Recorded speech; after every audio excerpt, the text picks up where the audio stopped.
Je voudrais vous partager un message que le Seigneur m'a donné il y a quelque temps, il y a un mois environ, sur la famille. La famille, c'est le Seigneur qui a institué la famille. Le Seigneur veut restaurer nos familles de chair.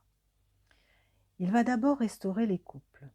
Il va guérir les entrailles des femmes, toutes celles qui ont perdu des enfants, qui ont subi des violences, qui ont eu des pertes de grossesse.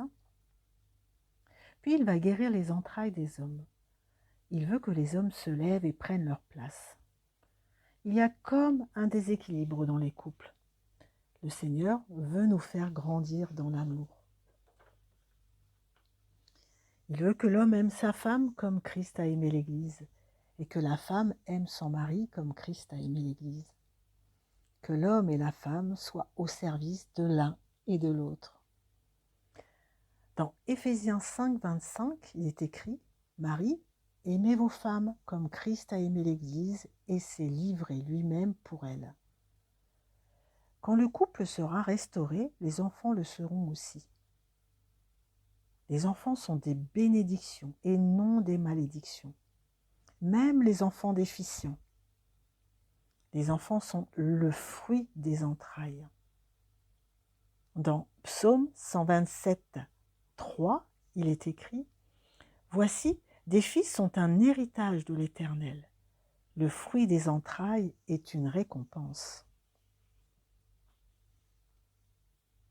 Dans le ministère de la louange et l'adoration, l'onction du couple est importante. Le couple est une seule chair, c'est-à-dire une seule personne, unie ensemble dans l'unité.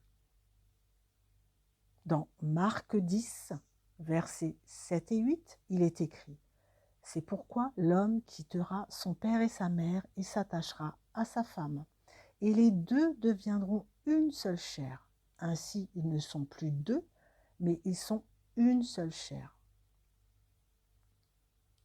Les couples vont se retrouver dans la louange et l'adoration. Le Seigneur va les restaurer et déverser une onction de guérison pour bénir son peuple.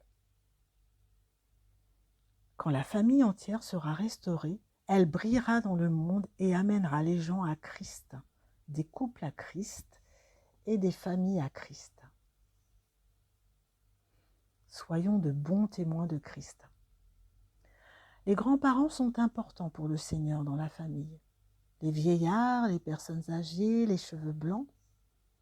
Il est écrit dans Proverbe 17, 6, « Les enfants des enfants, c'est-à-dire les petits-enfants, sont la couronne des vieillards, et les pères sont la gloire de leurs enfants. » Dans Acte 2, verset 17, il est écrit « Dans les derniers jours, je répandrai de mon esprit sur toute chair. Vos fils et vos filles prophétiseront. Vos jeunes gens auront des visions, et vos vieillards auront des songes. » L'Église de Christ, c'est les enfants, les adolescents, les jeunes adultes et les personnes âgées. Ensemble, nous formons l'Église. Toutes les générations sont représentées. Alors aimons-nous les uns les autres comme Christ nous aime. Dans Jean 15, verset 17, il est écrit « Ce que je vous commande, c'est de vous aimer les uns les autres. » Alors, serrons-nous dans les bras, réconcilions-nous et aimons-nous. Soyez richement bénis par ce message.